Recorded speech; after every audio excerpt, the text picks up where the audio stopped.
Good afternoon, everyone. We're going to give it a minute or so as people jump on our candid conversation today, and then we will jump right into the program. Thank you for joining us.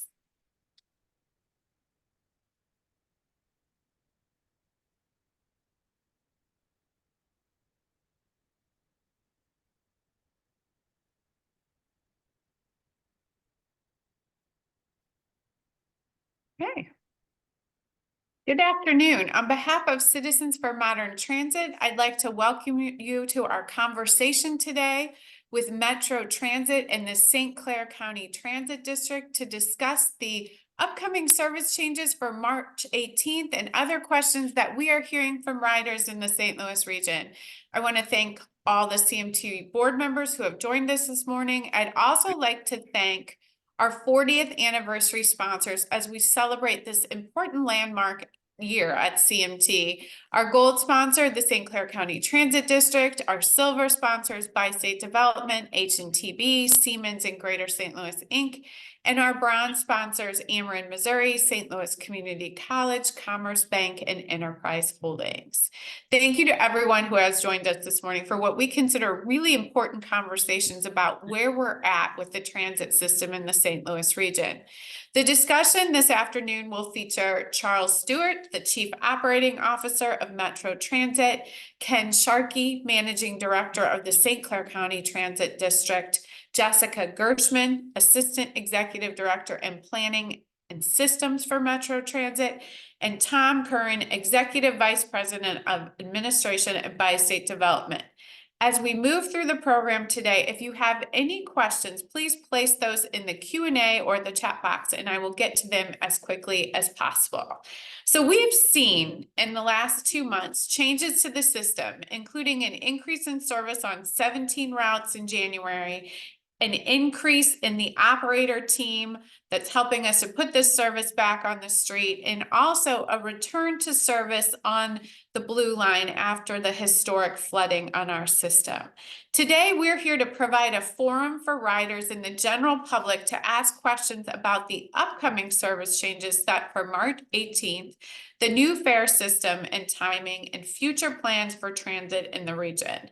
As the Regional Transit Advocacy Organization, we feel it's really important to have a transparent conversation on where we are and what the future looks like for public transit in this market. So we have received numerous questions already for this morning, or this, I keep saying this morning, I'm so used to these in the morning, this afternoon, I apologize. But if anyone on today's call, again, has questions, please place those in the chat box, and our goal is to get to as many as possible this afternoon. We're going to start, though, by asking our panelists to each provide a quick minute or 2-minute introduction on who they are and their role within their respective agencies. So as we move through the program, you know who's talking and what their responsibilities are. So welcome to all of our panelists this afternoon. And Chuck, let's start with you. Thank you, Kim, and thank you for allowing Bi-State Metro to be a part of this conversation. I am Chuck Stewart. I'm Chief Operating Officer for Metro Transit, and in that role, I am responsible for Metro Bus, Metro Link, Coloride, and all of our vehicles and our facilities and everything that goes into providing Metro service to our region. Welcome, Chuck. Thank you. Ken, would you like to jump in and introduce yourself? Yeah, Ken Sharkey, St. Clair County Transit District. I'm the Managing Director here. And I just want to say thank you for Kim for putting this program on this afternoon and looking forward to the conversation. Thanks, Ken. Jessica? Sure. Good afternoon. Jessica Gershman. I'm the Assistant Executive Director of Planning and Systems Development for Metro Transit. So that means I'm on Chuck's team and I work with all the operations colleagues to support the location of bus stops and bus routes, the schedule of trains, how we collect the data and research to make sure we are tracking our performance and making improvements based on that data. And also looking at innovative services like our microtransit work. So I have the privilege of getting to work with Mr. Sharkey on the Illinois side of the river, and we work with the city and the county as well. And with all of you, with our customers to try to optimize our feedback or optimize our service according to feedback and the resources that we have available. So I'm glad always to have this forum available to us. Thanks, Kim. Great. Thank you, Jessica. And Tom, welcome to the party. Thanks, Kim. Good afternoon, everybody.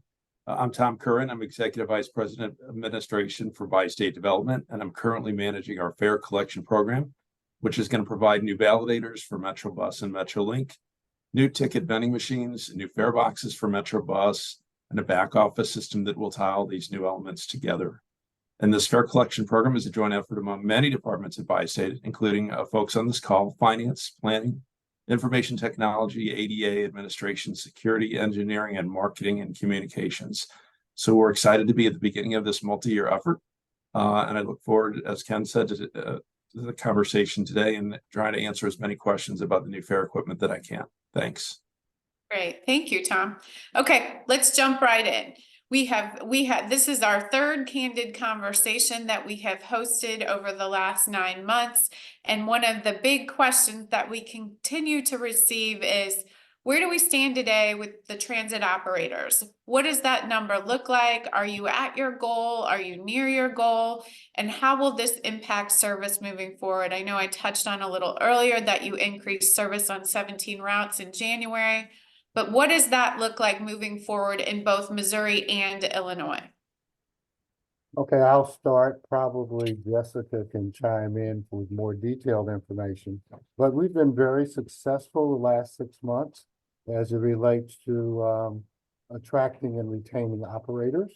We've got a lot of things in place, including our $5,000 sign-on bonus that has helped us to achieve this goal. We currently have over 600 operators, 620 more like it. For our current service configuration, we need about 590 operators. So we just have enough to start working on increasing frequencies and reliability on our system. And that's exactly what we did in January.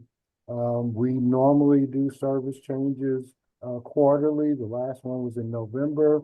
Theoretically, the next one would have been in March. But as a result of having these additional operators, we started trying to add back frequency and reliability to the system. Jessica and her team are currently planning the March service change, and maybe she can give you some additional ideas about what might happen between now and then. Sure. So as Chuck alluded, the January change was important while it was off schedule because we knew we had that influx of operators from successful recruiting and hiring. And so the goal of the March change is pretty much to hold steady and make sure we are absorbing and continuing to stabilize with the workforce as it grows. So there are two changes, two routing changes, one to a Missouri route and one to an Illinois route, both of which are the result of good feedback that we got from customers, from our riders. So the number 1 state in Maine, we will restore service to Lebanon Road. And the number 31 Shodo, we will now resume service to Maplewood Commons on all westbound trips on weekdays. So a couple sort of in the weeds changes that, again, are the result of riders saying, hey, we would like this route to go back to this place. And so that kind of feedback is always really important for us to hear. But big picture, as Chuck said, the March change is, one of our 4 quarterly obligated service changes. We won't see an increase in frequency on routes like we did in January. We need to make sure we've properly absorbed the operators that we've been onboarding in recent months.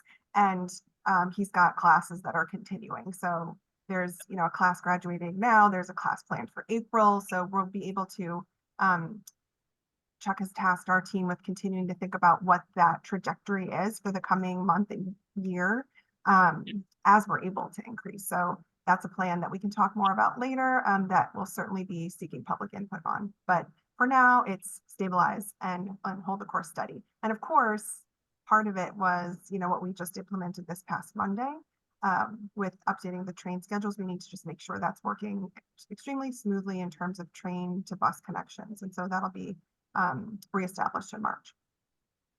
Okay, great. So Chuck, you touched on it a little bit. You said 590 is the threshold that you needed for this current service plan. Can we give our riders in the community any idea what the next level would be? What's the next number of operators that you need to have to put additional service back on the street? So that everyone knows the same goal that you're working towards. Okay, so I'm not sure, that sounds like a Jessica question as well, but I know that this year we are continuing our efforts to hire as many drivers as we can. We are currently budgeted for 635 for this year. We're probably pretty close to that, but if we get there, we're going to keep going because you never know. So, and as we are, one of the things we're doing now with our drivers, because we have a few more than we need for our service right now, we're teaming them up with mentors, our experienced drivers. They're driving together on the new routes. They're driving together on the old routes. We are using this as an opportunity to also improve our service, our customer service, our relationships between our drivers and our customers. This is giving us an opportunity to do a lot of improvement as it relates to our overall service plan. But in terms of how many we need for the next step, maybe Jessica can help with that. Yeah, I think that's a great point about how there's more to do with a new operator than just throw them right out on a big bus on a busy street. So the January change was approximately like 9 or 10% increase from our lowest level, and that was on the order of 35 to 40 operators. So that just gives a frame of reference. So we're not going to do this where one body comes in and we change a route. That just, we're not able to be that dynamic with these quarterly service changes and the software we use. But again, per Chuck's direction, I think if we do it in tranches, that's the best way to do it. So if you get to 40 or 50 and we're ready to say, these folks have had extra training, these folks have had extra mentorship and guidance, and it's aligning with a service change, then that would allow us to augment service. And we're at a place right now where, because of other constraints that are important to note with our call ride van operator shortage, as well as our mechanic shortage, what we're focusing on under Chuck's direction is building up frequency on the network that we have. So changing lines, we're not really in a place at this very moment, but we're trying to get prepared to do so. And I should note, this is all on the Missouri side. Illinois side changes are under direction of Mr. Sharkey. And so if there's changes that he wants to see, we can build that up. But that workforce is, we're able to hold more steady.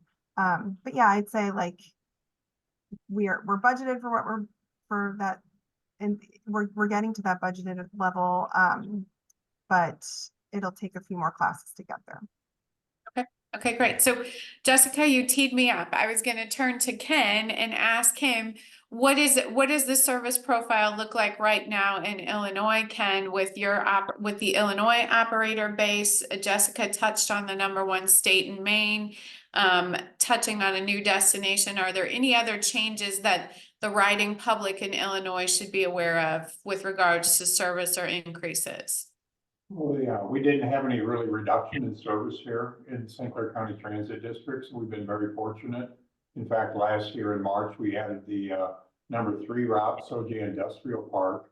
And then looking forward, perhaps some additional service we can ask Metro for in November based on the Transit Vision 2020 service design that we did pre-pandemic.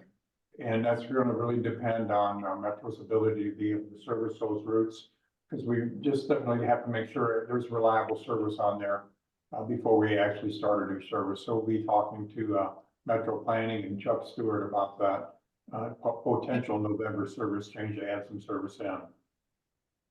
Okay, great. Thank you, Ken. So Jessica, you touched on it a little bit, and this is all part of this operator team, operator base. What does that look like? You know, a lot of conversation has gone on in the news with call a ride service, Chuck. So what is the team What does the number look like for call ride operators? Have we seen an increase in that? And how will that impact call ride service?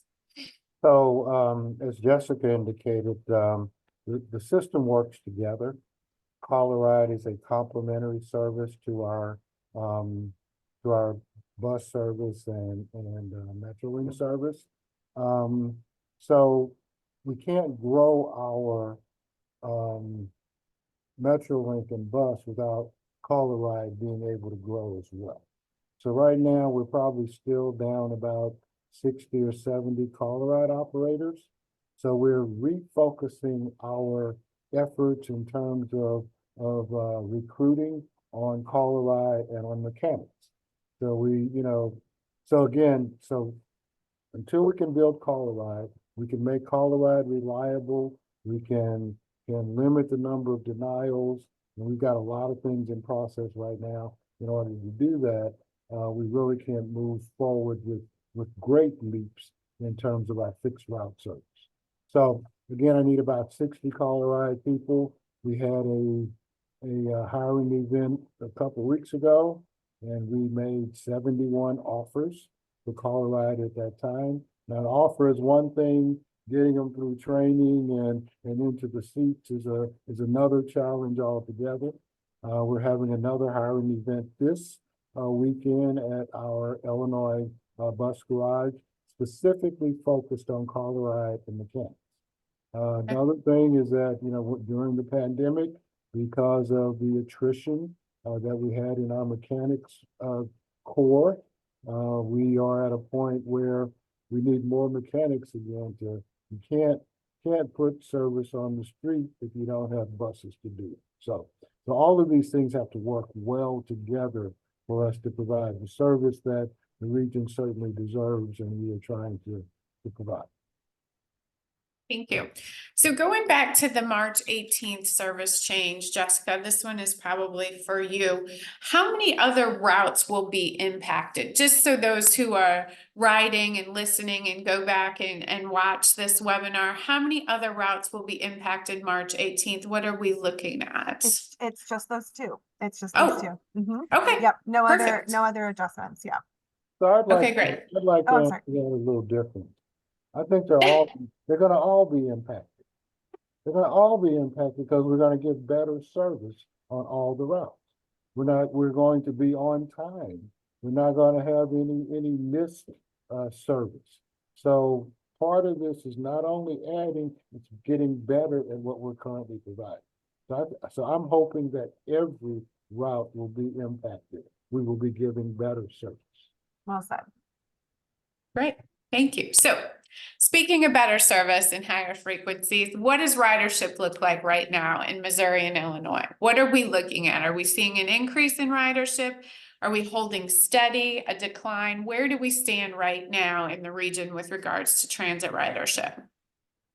I'll just quickly chime in, and Chuck, I don't know if you want to add, but I would call us in a holding steady pattern. There's been, slow but steady growth, and we've had some, I would say we're seeing some of the impacts of operational setbacks. So as we've been able to add service back, that is going to beget a cycle of increased reliability and sort of drawing riders back. But because we had to reduce some of our service, that pattern is still seeing its way through. So between just getting ourselves back out of the slump and also actually some setbacks just to our systems in how we are collecting our data, it doesn't look like some gangbusters growth, but I would say that we are steadily growing. So when you compare last month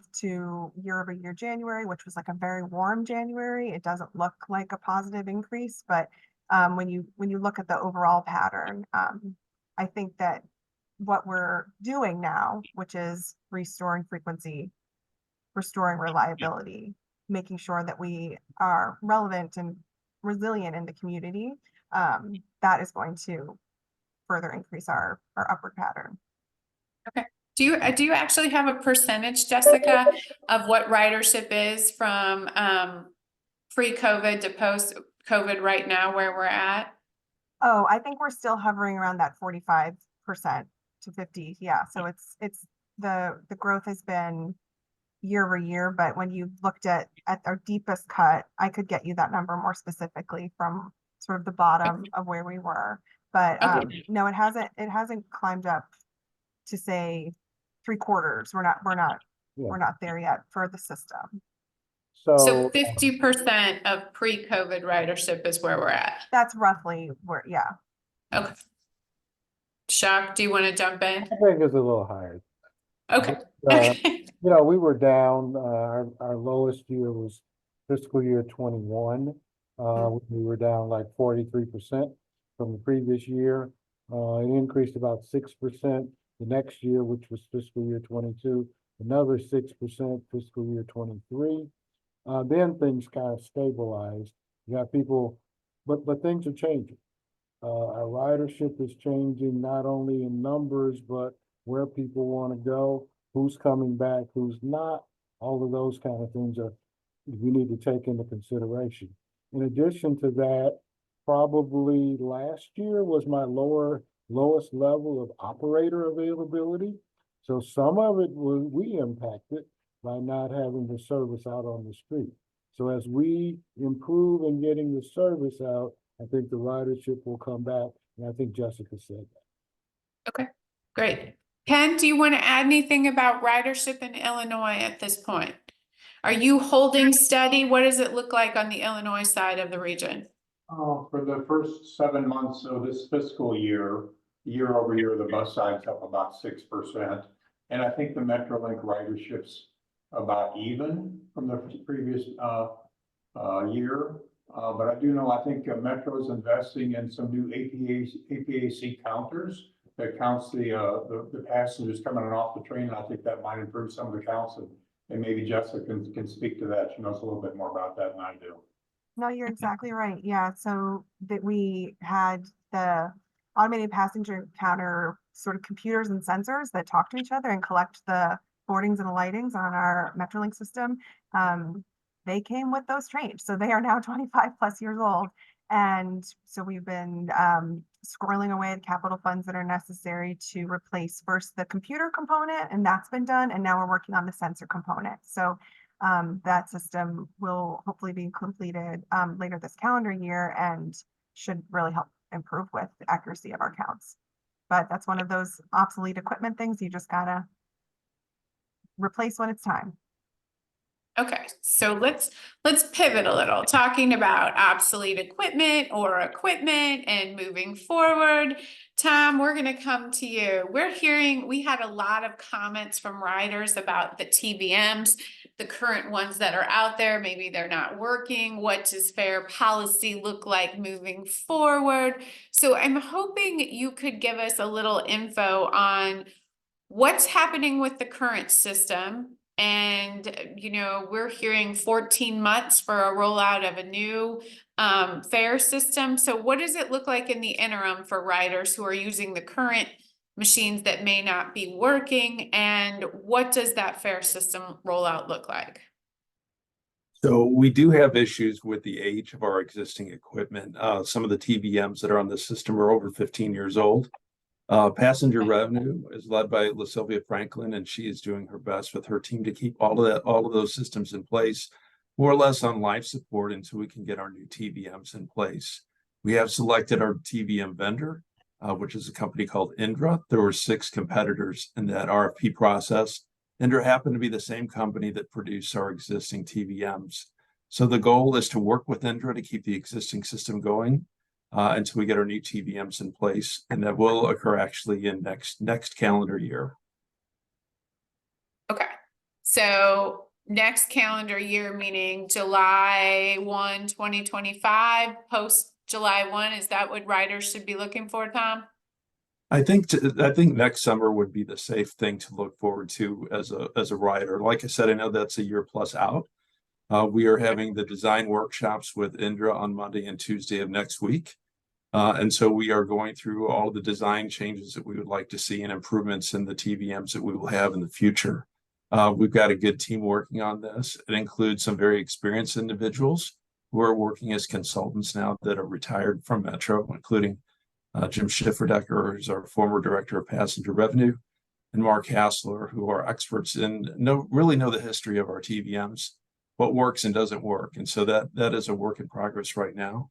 And that design and then the fabrication of those machines will continue through the rest of this calendar year. Okay, so what would you recommend for a rider who encounters a TVM that may not be working or a validator that may not be working? Who should they contact and how should they contact them?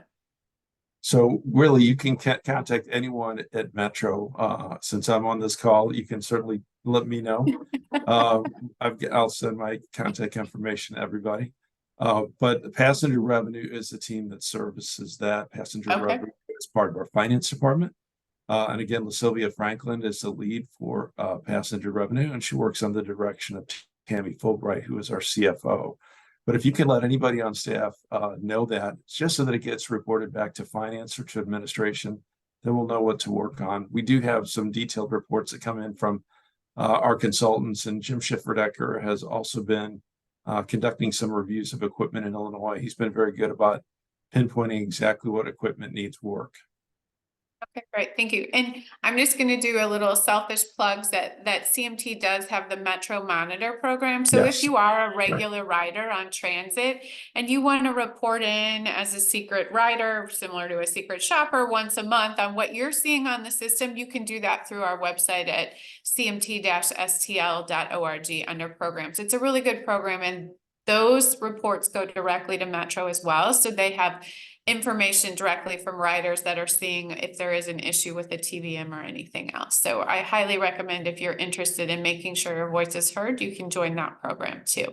So let's pivot a little bit and talk about what we would call micro transit. But one of the questions that just came in was, are there any plans to expand the footprint of VIA, and what does that also look like in Illinois with micro transit? So whoever would like to jump in first on this? Okay, Anyone? I'll jump in. Okay. No, we are, we've had VIA as our micro transit provider. Guess this is the 4th or 5th year, Jessica, and their contract expires in May. So we are considering how we're going to move forward with that. We're thinking, we've thought over the years about bringing micro transit in-house, hopefully to make it more efficient and a more effective part of how our whole system fits together. So we're my planning team under Jessica's leadership is doing a business plan as to how we might do that. In the meantime, we will be renewing VIA probably for at least another year. We are also in talks with our partners at local 788, HEU local 788. They have an interest in providing that service with through their union contract. We're currently in negotiation with Colorado at this point. So this is a good time for us to talk about those kind of things. So our intention has always been for micro transit to be an overlay for the system to fill in the cracks, the open spaces, whether it's bus or Metrolink or Colorado. And we hope that this year we will make significant progress in planning exactly how that will look in the future. Did you want to add anything, Jessica? No, I think that's great. In terms of Illinois service, Ken, did you want to share? We've actually used 2 different service providers for microtransit. We also have VIA that services Mascoutah and Lebanon Township, and we've had them for about 4 years. And then we also have the SCCTD Flyer with a different software. It all kind of works the same.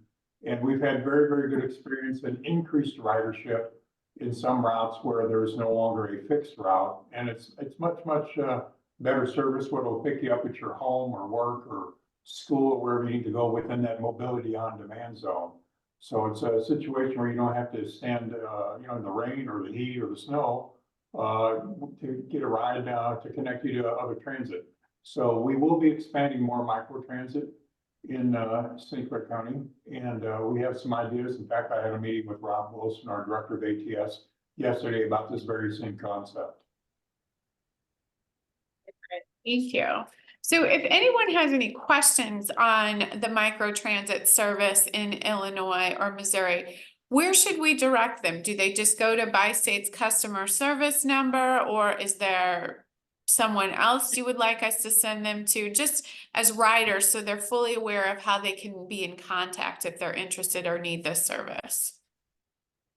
So for, St. Clair County, it's, scctd.org. St. Clair County Transit District, .org, scctd.org, and we have those services listed on our website, and it's updated on a regular basis. Thank you. And for VIA in Missouri and St.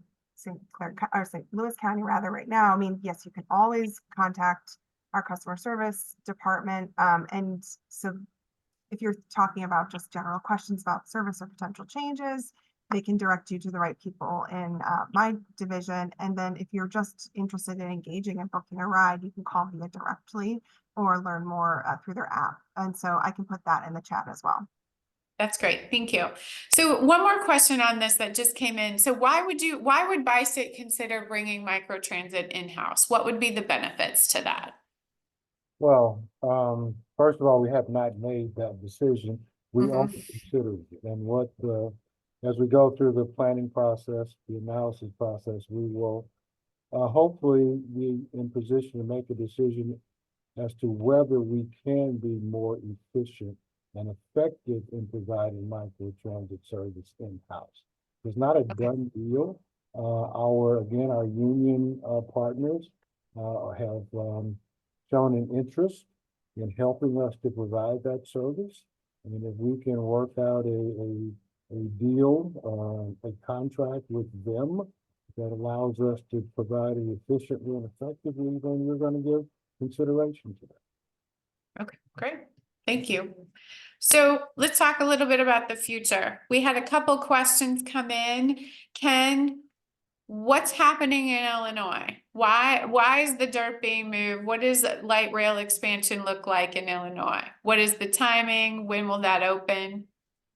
So we have a MetroLink expansion project that we're working with in conjunction with Metro. And that's a 5.4 mile extension to the line that goes past the current terminus of Shiloh Scott Station. And that project is scheduled to be opened for service late spring, early summer 2026. So just a few short 2 years away. And if you were to travel Interstate 64, you can actually see a lot of it coming out of the ground and all the progress that's been made. So we're also seeing construction in Illinois on another project, the secure platform plan. That would be the gates at the stations. So what does that time schedule look like? Chuck or Jessica or Tom can any of you talk about, we know the first package is under construction of the first 4 stations. Is there any timing of that available? I can jump in on that one. So Okay. the construction improvements under the Secure Platform Program are already in progress, like you noted, for the first 4 stations in Illinois. So that's package 1 of 6 sets of stations that are going to be secured under the SPP program. And if you've traveled recently through Emerson Park or JJK, Washington Park, or College stations, you've probably seen some of this site prep and construction that's already in progress. So Kevin Scott is our general manager of security. He's also in charge of the SPP program. This week, he posted some video of fencing work at the Washington Park station on LinkedIn. If you don't have an opportunity to go over there and see it, you can see it on that website. And so substantial completion of the first package of Illinois stations for SPP construction is anticipated to be completed in May of this year. So these stations are going to be basically our prototype. They'll be critical to our understanding of how the planned SPP improvements will operate in real life. And the fare collection program is operating in parallel with the SPP program. but the security improvements will outpace the fare collection program for these early sets of stations. So the question is, how will the gating system operate until the fare collection systems, TVMs, and validators catch up? So Kevin's made it clear that he wants our new SPP improvements to have a security impact from day one. So once the gates are in place at the first Illinois stations, security personnel will operate the gates until the time that the other station improvements in the fare collection systems are in place. So you may ask, how's that going to happen? So it's important to understand that the gate locking mechanisms will be able to be controlled through 3 separate inputs. First is Bi-State's Genetec badging system. We have Genetec badges that provide access to Bi-State secured sites as employees. The second is the new Masabi validation system. And the third is a master control system that is run through the Operations Control Center. So when the first stations have their security improvements in place, the gates are actually going to be manned by Bi-State security team members who will check for proper fare and then open the gates using their Genetec badge system. When the fare collection system is complete and the validators and the other elements of that, including the TVMs, are in place, then patrons will do what they'll do for all the time going forward, which is present their valid fare media. It will be read by an optical scanner on a Masabi validator, which will be standing on the platform immediately in front of the new gates. And then finally, Bi-State will always have the ability to operate the gates through its master control system so that we can allow the gates to operate in a freewheel or open fashion for any emergencies or when large events require the free movement of people for safety reasons. So it is important to realize that there's 3 ways to unlock the gates. And like I said, for the initial stations and packages 1 and 2, until the rest of the system catches up, they will be accessed by the Genetec badge system, which will be operated by our own team members and our hired security staff until the rest of the program catches up next year. So that was the question I was just going to ask. So I'm a rider. I either have a 1-day adventure pass, or I have a monthly pass, or I have electronic fare. I'm going to walk up to that security personnel and show that, Tom, and then they're just going to magically, they're going to open those gates for us, correct? Right. There's going to be a period where we're still essentially using visual validation by having persons present their fare media in whatever manner it is. So it's definitely a transitional phase. It's not how it's going to be in the future, but there will be a time for the first 2 packages of stations where that will have to take place. Again, package 1 is 4 stations in Illinois, and package 2 is some of the core stations in the urban area on the St. Louis side. So those will be the stations that will be worked on first in terms of SPP improvements. And those physical improvements will again be finished in May for Illinois, and then late in the year of this calendar year for the St. Louis side for package 2. Okay, great. And so from the time that we open those stations till the new fare system is in place, and which will then open the gates, what are you estimating? So we're looking at probably spring of next calendar year, spring of 25. Okay. It won't be like a flip the switch where everything is magically in place at once. It's a great deal of construction. I wish it was. Right. But even for the timing of installing the TVMs and things that are necessary for the full function, there will be a lengthy transition period, and it will be very labor intensive, which we realize. But again, Kevin's goal and the security team's goal is to have those improvements really have a security impact from the very beginning, and not just, for example, we could leave all the gates in free will position and just have them up, but unmonitored, but that's not what we want to do. We want to have the security impact as soon as possible. Okay, great. Thank you. So let's talk a little bit about some other investments in the system that were announced several months ago. So several months ago, we heard about improved scheduling software and a phone system and an ADA consultant. So Chuck, do you have any updates for us on those investments? Sure, absolutely. Yes, we, during our budget hearings last year with St. Louis County, we promised the ADA community, the disabled community, if there were certain things we would work on as it related to caller ride. As you know, we cut back, we moved our caller ride service back within the fixed route area about a year ago, I guess it was, which caused some changes for our caller ride customers. And they were concerned that with our system for taking phone calls and scheduling, for routing our caller ride, we promised that we would look into the phone system. We promised that we would look into improving, modifying our software for scheduling. And we promised that we would hire a consultant to help us with operating procedures at caller ride, as well as the entire system. Caller ride is a complementary service. It's not the only service that provides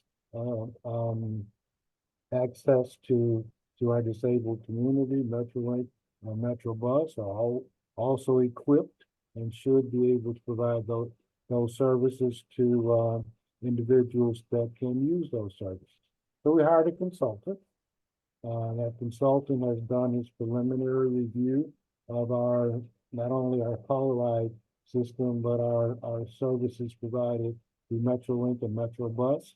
We're reviewing that report now. Lots of recommendations.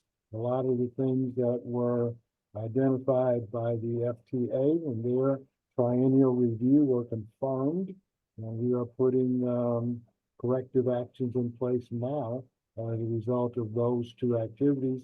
We're reporting to the FTA on a monthly basis. We are sending updates to the disabled community on a monthly basis, letting them know where we are. We are very close to, well, we've already made improvements in our phone system. We have added lines to the system. We are all hands on deck in terms of answering the phones. We've set up a phone tree type operation. So if you're not calling to make a reservation, you call in to check on something else, you can be directed to that area immediately and not be a part of that reservation queue. We've got a lot of things in process. We are moving to a new phone provider in May. And at that time, we will significantly increase the lines available for this service as well. We're very close to deciding what our next moves will be in terms of scheduling software. We've been reviewing a lot of options in the last couple of weeks. We're even considering softwares that will also allow us to do micro transit in-house. So we're looking at this kind of system-wide, kind of globally for the company, what's going to work best for us, not only in providing better paratransit service, but better service overall to all of our customers. So we're making significant progress. We are planning. We're trying to be totally transparent about what's going on. Again, we're providing the monthly reports to the community. We are planning what we call performance update sessions in the community, where we're going to have town hall kind of activities, planning 4 of them for the coming year, so that we can go to the community, let them know what we're doing, get their feedback, so that we can work collaboratively in providing improvements in service. Thank you. Thank you for that update. I know that was of interest. So a question, Metrolink and Metrobus are a great way, and Colorado are great ways to get to game day. So from the turf to the pitch to the turf to the ice. I mean, we are the sporting city, right? We know April 6th, we're going to have 3 massive sporting events in downtown almost at the same time with the Cardinals and City and also our Battlehawks. We've heard rumors about 8th and Pine and conventions that are going to be under construction. What does that schedule look like for those 2 big stations in downtown St. Louis? What can riders expect with renovations to those stations? Well, we have renovations in process. There's some things that are going on now. One of the things that was holding up some of that renovation and construction was the issue that we had at the Devolver junction because of the flood. So that really kind of prevented us from, in order to do a lot of these improvements, we need to single track through certain areas so that we can put our construction crews to work at night and during downtimes and that type of thing. We will have more flexibility in terms of doing that now that the Bolivar is open, so that which severely limited the Metrolink schedule. So now that we have more flexibility in that schedule, we will be focused on doing those things. I don't have the exact timeline about exactly when we will be accomplishing certain things, but we can certainly provide that for the future time. Okay. Okay, great. Thank you. Next question. So Chuck, you touched on it a little bit about allowing riders to weigh in, and historically we have seen surveying of riders, but are there any plans to survey our current ridership base on what they're interested in seeing on the system, satisfaction with the system? What does that outreach to the current riders look like in the coming months and year? Okay, so I think Jessica can provide information on that, but we are planning to do just that. As we are able to bring back service this year, we want to make sure we're putting it in the right places and that our customers are getting the service they need in the areas that they want it. So Jessica's working on a plan for that right now. Yeah, Kim, it's an onboard customer travel survey, and we haven't been able to do it since before COVID. So Right. it's about time, and we are now able to move forward with it. We're moving through the procurement process right now. And I think because we're going to use a contractor this time, and it should be about a 6 to 9 month process. But the reason for seeking expertise out of house is we're trying to do it in a more robust way, notably making sure we're engaging with wide range of people with different demographic profiles than we normally are able to talk to. For instance, limited English proficiency populations. That's often a group that's really hard for us to engage with if we're not tailoring our survey tools to all of the different languages that we might encounter on the system. So that's like a big goal for us in terms of sort of meeting federal regulations and being more robust in that area. And so it requires using some outside expertise, but big picture, that will help us understand the travel patterns that have shifted since 2019, and those basic origin destinations, as well as key demographic and household characteristics of our riders. So it's that, we're very keen to have this data and be able to engage with customers in this way. There'll be some questions about payment method preference, so sort of fare that is used. We'll try to ask some questions about technology, both familiarity with and availability of. So is there a smartphone at your convenience? Are you able to use an app, or are you only able to book things over the phone? Those are the kinds of things that are extremely helpful for us to learn about our customer base. So I don't want to give an exact date because I want to not misquote with procurement, but I imagine that would be later in 2024, like spring, summer. There'll be way more information about that. Okay, great. Thank you. So we heard a lot about in the news probably 4 months ago or so about new light rail vehicles coming to town. So what is the status of those vehicles and that project? When would a rider see a new vehicle on our system? You're talking about our new LRVs, not our new Yes. Metrolink routes. Right, New right. ones. First, I was going to ask about the new cars for the current system, and then if anyone wanted to jump in on the news of the proposed Green Line. So in terms of new cars, I think we signed a contract last week before last, with Siemens, who is the provider for the cars. We're still working out the details on the specs of the cars, as well as how we're going to finance them, although we did get that $196 million grant from the federal government in order to at least pay half of what's required The cars, it'll be a while. I don't have an exact schedule. I don't know if you know that information, Tom. But it'll be a while before they start showing up. But we're looking forward to that. As Jessica mentioned, the cars we have are old, very old, very old. So we're eagerly looking forward to bringing this new equipment to the community. And Tom, do you have any input on timing? I would hate to guess at a date and be inaccurate. So while we're still on the call here, I'm going to see if I can pull up that contract and let everybody know in the chat. Okay, cool. Thank you. Perfect. Thank you, Tom.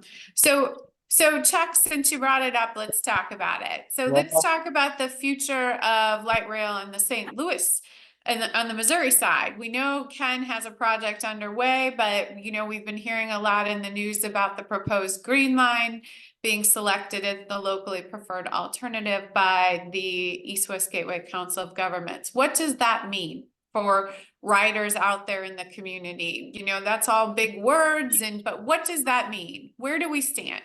Well, the first thing it means is that we're definitely moving forward now.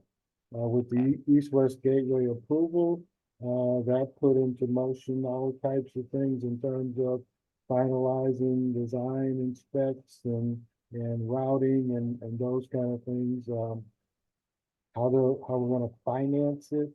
So those particular details are something that usually our CEO talks about, and I'm not sure I'm empowered to talk about that at this time, but we certainly, I think we will very quickly be disseminating information about that, what can be expected. As you know, the route is along Jefferson Avenue from the Cherokee to across Jefferson to Natural Bridge and up to Grand and Natural Bridge, and hopefully at some point connecting to St. Louis County. But the St. Louis City portion has been approved, and we are moving forward toward making that a reality. Right. Thank you, Chuck. So and I promise we'll do a future CMT Talking Transit on the proposed Green Line so that we can get all the details, and we'll invite CEO Talby Roach to join us in the consulting team. So let's look a little bit in your planning crystal ball, Jessica. So we have March 18th service change. What should riders, commuters, the community expect in June? Any ideas if we look ahead?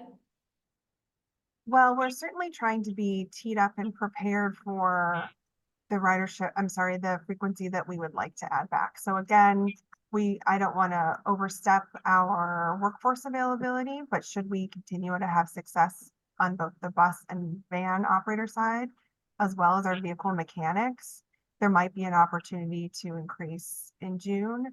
Again, that would be upon the network that we have and building up sort of, having headways move from 60 to 30 minutes, for instance.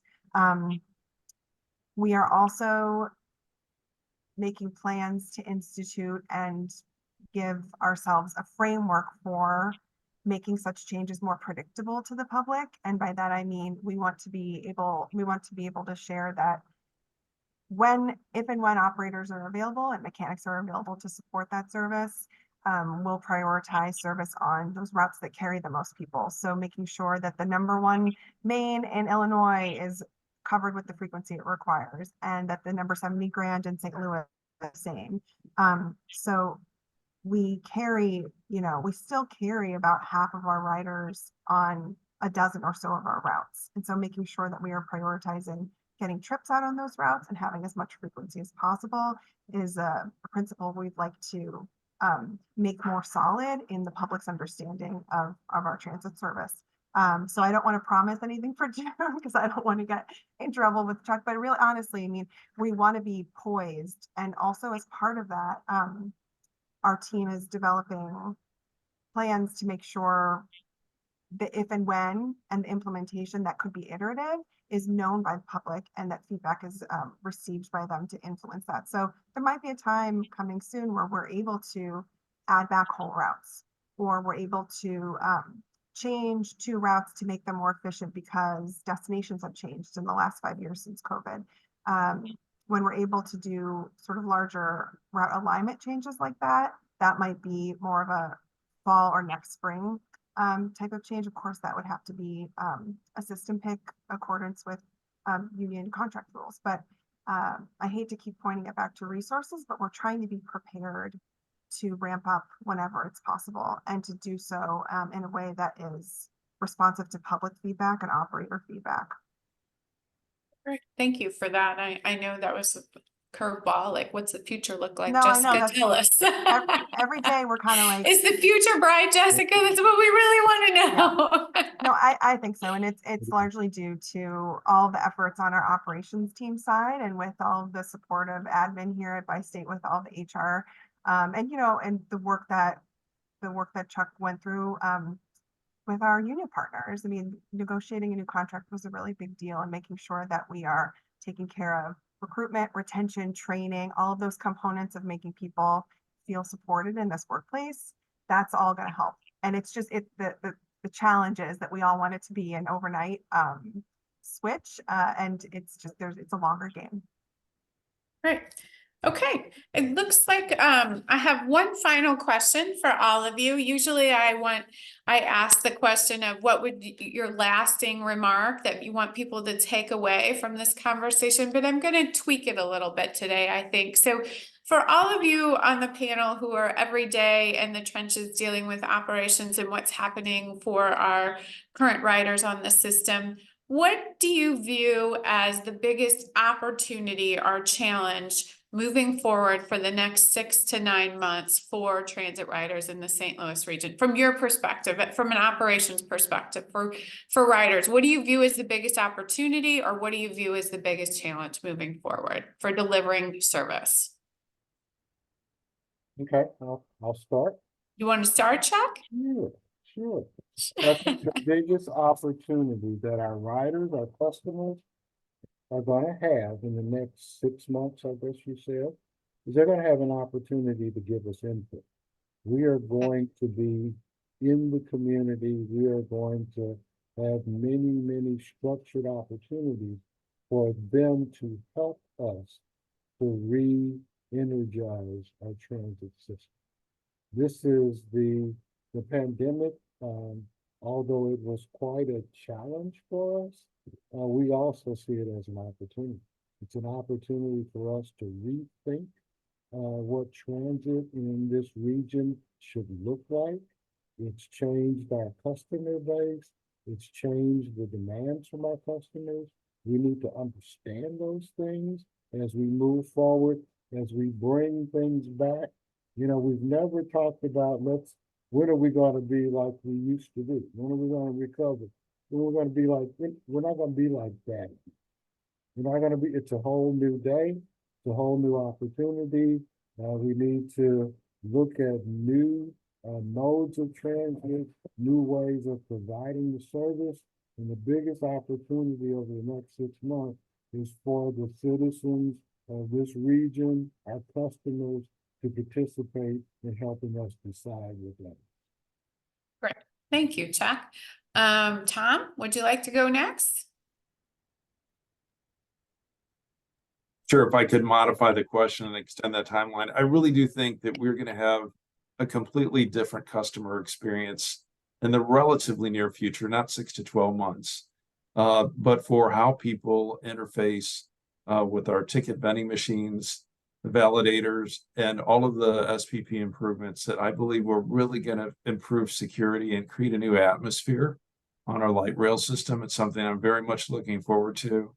I think this was originally seen as somewhat controversial, the idea of closing the system that was always a proof of payment and a free access setup. But I think that once it's in place, I do think that people will truly appreciate the efforts that are being made to provide for a safe environment on Metrolink. Safety is paramount for our riders. I think it will create a new day for transit. like I said, won't be in 6 to 12 months, but we're in progress right now. And if people can be patient, we'll try our best to keep the existing system as operational as we can until that day arrives. But I really think that that will be a significant improvement to our transit experience here in St. Louis for everyone. Thanks, Tom. Okay, Ken, what do you view as the biggest opportunity or challenge in Illinois for the St. Clair County Transit District moving forward? I think, a big opportunity is using green technology, moving away from diesel. So we do have a $10.8 million Illinois Rebuild Grant 3 to convert battery electric buses for the paratransit fleet and for the micro transit fleet that ATS is providing. And then also Chuck and some of his team members, we took a tour in early December to Champaign, Illinois, to look at their hydrogen fuel cell fleet that they're operating there. And I think there's tremendous opportunities to have a little bit greener technology, a little bit more reliable technology. It's a little bit more expensive, but I think that's an opportunity as well in the Illinois facility. I know Metro's invested quite a bit in the DeBoliver and Brentwood rides for the battery electric buses, for the large scale buses, but I think hydrogen might be an opportunity for us to work on. But really it takes some input from Metro and collaboration from Metro if that's a path that they want to pursue. And I do believe we can probably get some Illinois funding to be able to do that. Thank you, Ken. Jessica, opportunity or challenge for moving forward with this system? Yeah, I'd like to echo the opportunity of giving us input on a variety of fronts. So whether it's the onboard survey, whether it's upcoming green line input through the NEPA process, bus network redesign. I suppose we're really interested in making sure we're re-engaging with customers, new and former, and that we are infusing the system with equitable distribution of services and amenities, and that we're hearing from folks about what they've been missing, what they're looking for from us. So we want honest feedback, but I do think that that's a 6 to 12 month goal for us, is to re-engage with riders and to ask them, as Tom alluded to be patient with us. There is a lot of improvements beyond even the fare system along our alignment that take years of planning and then construction to implement. And so we appreciate everybody's patience. And I think so that can be a challenge, because you're sort of thinking, come on, we needed this yesterday, but keep talking to us, keep telling us what you need. And yeah, know that we're working hard on it. Thank you. So I want to thank all of you this morning or this afternoon. I have a real issue with time today. I want to thank you all for your candid conversation and for taking the questions that we had for you today. We really appreciate that. I know Tom has let me know that they don't quite have the answer on the delivery of the new light rail vehicles, but when we do have that, we will add it to the blog recap of this event today. We will also be posting a recording of this event online. So please look for that if you want to share it with other riders who couldn't join us over the lunch hour today. But these efforts will be ongoing with talking with Metro, talking with St. Clair County, and talking with riders to help bridge that gap and make sure that we are delivering the highest quality service in the St. Louis region. Also, check out some of our upcoming events. Our next Talking Transit is going to focus on the access to transit and the health impacts in a community, especially in light of this conversation we had today about the proposed expansion of the Green Line and the North Side, South Side corridor. So what does that look like on health impacts of a region and access to transit? So that will be at the end of April. Look for that upcoming event and check out all of our other events going on for our 40th anniversary year. As a reminder, if you're not a member of CMT, we would love to have you as a member. The larger our voice, the larger of what we can accomplish in this region with regards to public transit. So thank you again to our panelists. Thank you to everyone who has joined us. Make it a great day, and we'll see you next time. Thank you, Kim. Thanks, Kim. Thank you, everyone. Thanks, everyone.